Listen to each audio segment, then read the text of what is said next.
Hey, you, before we get started with this week's episode, I want to share something with you. If you like the approach that I take in this podcast, if you are intrigued with the idea of creating real, lasting freedom from overeating and leaving emotional eating patterns behind, then you might be interested in taking a deeper dive into what I teach. I thought you might like to see all the pieces of the puzzle at once, in addition to these weekly bites that I offer you in these podcast episodes. So I have created a free on-demand video masterclass that you can watch in the privacy of your own home when it is convenient for you. I'd love to invite you to access the 3 keys to ending emotional eating and overeating masterclass. How to end emotional eating and overeating without deprivation, without vicious cycles, and without superhuman amounts of willpower. In this masterclass, I am going deep and sharing with you the exact framework that I use with my clients, with members of Your Missing Piece, and in my own life. In addition to learning this framework, you are also going to hear stories and real-life examples from women who have transformed their eating and their relationship with food. All you have to do to access the free on-demand masterclass is go to toomuchonherplate.com/sign-up, SIGN-up, toomuchonherplate.com/sign-up. You can also go to toomuchonherplate.com, choose the menu option for podcast, and we will put an opportunity to access the masterclass front and center right there. Okay, check out this on-demand video masterclass while it is available. I don't know how long we are going to leave this accessible, so go now, toomuchonherplate.com/sign-up.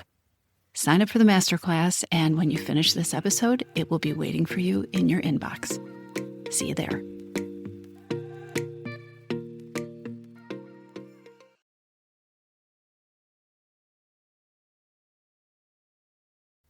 Hey, everybody. Welcome back to the Too Much on Her Plate podcast. I'm glad you're here. And if this is a podcast that is helpful to you, I'm really glad about that too.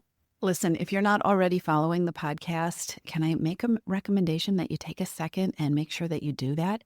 If you follow the podcast, you will always get updates with the latest episodes. And I would be so appreciative if you would take 30 seconds to rate the podcast, leave a review on Apple if you're able to do that. And if you find the podcast helpful, please share it with a friend. Life is too short to spend it struggling with food. Today, I am continuing a series where I am taking your questions and doing my best to answer them and share my thoughts about how to get beyond some of the struggles that I'm hearing from you on repeat. And today's episode is a very common one. I want to talk about why you lose control with food at night, even if you've had a great or a seamless day of eating exactly the way that you want. It's so common, right? So here's the question that I'm going to tackle today from our listener. She says, "Hey, Melissa, I make good choices all day. I eat what I planned. I say no to the cravings. I even avoid the breakroom snacks. But when evening hits and I sit down with Netflix, it's like all bets are off. I start eating, and before I know it, I have eaten lots, and I've undone everything I felt good about during the day. Why does nighttime feel so impossible?" If you are a regular listener of this podcast, you are noticing a theme with end-of-day overeating. And I told you in an earlier episode, this is not a one-episode issue. This is a pattern that is so common and is so frustrating for people. I mean, you've worked hard all day, right? So it's frustrating. It is confusing. Sometimes it feels defeating. But the thing I want you to hear is that it is incredibly common because there's so much self-blame that follows along with overeating patterns. There's so much guilt that we attach to it. And also these stories that we're the only ones, or you should have figured this out, but you're not the only one. I mean, let's paint a picture. You've spent the entire day making decisions that line up with your goals and maybe everybody else's goals. You have eaten with intention. You have said no to the things you told yourself you didn't need. You followed your morning routine, and you might be feeling pretty proud of how things were going. And then evening comes, right? You take off your shoes, you put on your comfy clothes, you finally let down, Maybe the house gets quiet, the TV goes on, and then the chips come out, or maybe the chocolate that you forgot about in the pantry, or you'll just have a handful, and then it becomes 2, and then it becomes 3, and then it becomes, well, I already blew it. This is not about a lack of discipline. This is not about self-sabotage or not caring enough, messing up. The way to get to the root of this pattern, and it's a pattern, right, is to pay attention to what is going on inside you and to start paying attention to things that you may not have even been taught to recognize, and you certainly haven't been taught to pay attention to when you're trying to change your eating.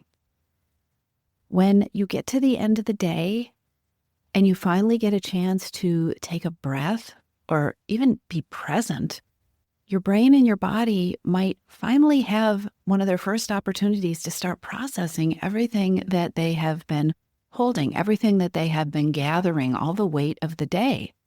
And here's what most food plans and most advice about food plans misses entirely.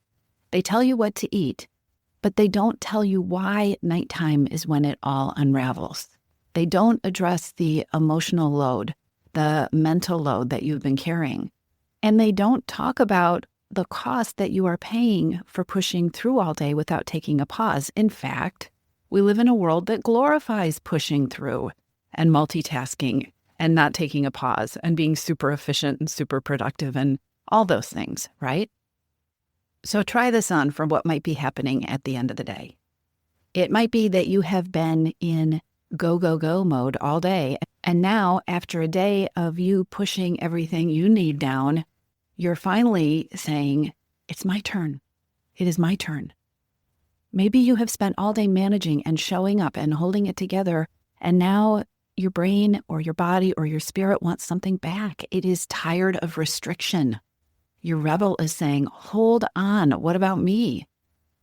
Maybe at the end of the day, you are just tapped out. Your bandwidth is gone. You're emotionally done. Maybe the food isn't about hunger, but about comfort or decompression or a reward. If you are somebody who struggles with this end of the day blowing it, as we usually think about it, right? I want you to try to picture what it looks like. See yourself. Maybe you're sitting on the couch and the day is done and you've finally stopped moving. You've done the last load of laundry, or you've actually closed your laptop, or you're trying to ignore it where you've set it on the coffee table, right? The TV is on, you're in your comfy chair, in your comfy socks, and your hand is reaching for whatever that thing is that you eat at the end of the day. You're not hungry, but it's doing something for you. What is it? Maybe it feels like relief or like silence or space, right? Space that belongs just to you. So many clients say this to me when we start working together. They say, you know what, that food at the end of the day, sometimes it feels like the only part of the day that feels like it is for me. The thing is, when we push things down all day in order to power through, in order to be present for everybody else's agenda, that stuff is still there. And when things get quiet, which sometimes happens at the end of the day, oh, and by the way, you're also tired, so you don't have a lot of capacity to manage things. But if you've been pushing things down all day, when you get a little space without distractions or demands, that stuff that you have been pushing down, it wants to be felt. It wants to be paid attention to. And so it becomes really easy, if you're already exhausted, to just push it down with something to eat and ignore it for the evening. Give yourself, instead of real pleasure, give yourself the experience of numbing out and not having to deal with it. So here's the shift that can make a difference. I want you to consider the possibility of not seeing that urge to eat at night as a flaw or a problem or something that's wrong with you. What if you can get curious about it instead? What if instead of, this is a bad thing I'm doing, it is a symptom? What if it is a symptom that you need something? And what if you start trying to listen to it? What if in that moment you are saying, where's my reward? Or I need a break, or maybe I'm exhausted. I need to stop. Maybe sometimes eating at night is a way to keep going instead of stopping. Maybe that bowl of ice cream at the end of the day is, hey, something has to notice how hard today was. If the nighttime eating is a symptom and you seek to understand it, you can learn some things. Maybe that nighttime eating is pointing to a need to decompress or let go of some things.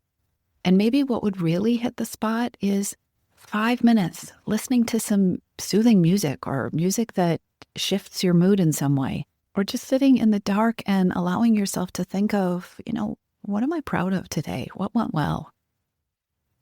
Maybe the nighttime eating is a symptom of a desire for pleasure or reward after a really long, hard day. Maybe you crave fluff. Maybe you want to watch a silly show or read a fluffy cotton candy kind of novel, or just put on your pajamas and call it done for the day. Maybe nighttime eating is a symptom of emotions that you had or needs that you had that didn't get any space all day long. And guess what? Like I said, they're still there. Maybe you need a hug. Maybe you need to talk to somebody. Maybe you need advice, or maybe you need just to vent. Maybe you need permission from yourself to yourself simply to say, today was really hard. And the second part that I think people skip a lot when they have a really hard day is, today was really hard and I am proud of myself. I made it. I did this thing. One of the places that people overlook when they have an issue with nighttime eating or even binging at the end of the day is the reality of physical exhaustion. Physical exhaustion and sleep deprivation. There's so much pressure to keep going. And if you're a high achiever with a to-do list and you have items on it that you haven't crossed off yet, there's so much internal pressure sometimes to cross off those things. Do one more thing before you stop. The world is not going to stop calling to you. But if you can stop blaming yourself and start getting curious, okay, what's going on here? It becomes easier to see that, wait a minute, I'm exhausted. I am so exhausted. And probably at that point, nothing productive is really going to happen. Maybe what I really need is a hot shower and to just go to bed. So really break this down. Take a moment to picture your pattern. What does nighttime overeating look like for you? And I know if this is a pattern that you've tried to break in the past, it sometimes can feel so big or so powerful that it is impossible. So what can you do to begin to do something different? The first thing is listening to this podcast, starting with awareness, noticing the pattern from a different vantage point than just being mad at yourself and guilting yourself and, okay, now I've blown it, so I guess we just need to start over tomorrow morning. Noticing the pattern is step one. Beginning to consider what small thing that requires very little energy might feel nourishing right now, that can be a step. And I'm talking small and low energy because remember, it's the end of the day. You're probably done. So examples of something small but nourishing are things like just simply pausing. Just pausing and asking, what am I needing right now? What am I feeling right now? Another thing you might play with is mixing it up a little bit. Playing with creating some different super short, super easy rituals that feel indulgent, or if that feels like too strong a word for you, that help you feel cared for. Maybe having some warm tea before bed. Maybe there's something that smells really good, a candle or some lotion. Getting out your comfy stuff. How can you take care of yourself in the evening? Because remember, if you have this pattern of overeating and you get in this push-pull thing of trying to not do it, it's very easy to get into a pattern where you're frustrated with yourself or you're being strict with yourself, but you're not being kind to yourself. Most of us at the end of the day could probably use a little kindness. So how can you bake that into your evenings? And here's the last piece that I want to leave you with, and it is so important because breaking patterns with overeating and emotional eating, especially something that can be as deeply entrenched as this end of day thing that is happening sometimes almost automatically, right? Before I even know it, I've eaten all the things. it's not a one and done fix. It's going to be a process. And the fact that it didn't go well this evening does not mean you've ruined it or you've blown it. Because one of the most amazing things you can do in this situation is ask yourself, okay, wait a minute. What did I not get enough of today? What did I not get enough of earlier in the day that led me to this place in the evening?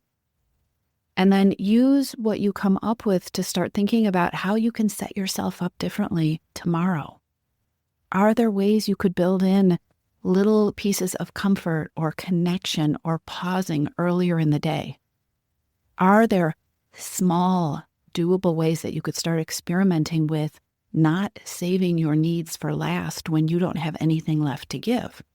Because here's the thing, it is so much easier to take care of yourself when you're not burnt out or when you're not already done or when you're not completely depleted. And when you tend to those needs earlier, first of all, sometimes the tending you need to do can be smaller because you're not as depleted. But also, when you tend to these needs earlier, you can start to shift the pattern so that you don't end up in the same place at the end of the day. So you don't, at the end of the day, have such a strong need to turn to food as your easy go-to Band-Aid for all these important things that you are really trying to take care of. Stop telling yourself you're bad at discipline. It's not helping you, and it's not true. Probably you're running on empty. Probably you're trying to solve the problem at the hardest time of day to solve a problem because you're running on empty. So the solution is not asking yourself to impose more control and more willpower and more discipline at exactly the time that you are out of it. It's about more compassion and more curiosity. Start asking yourself a couple of questions. In the moment or after the moment, what am I really needing right now?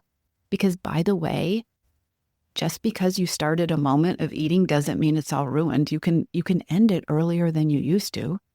You can shift gears in the middle. But start playing with that question. What am I really needing right now?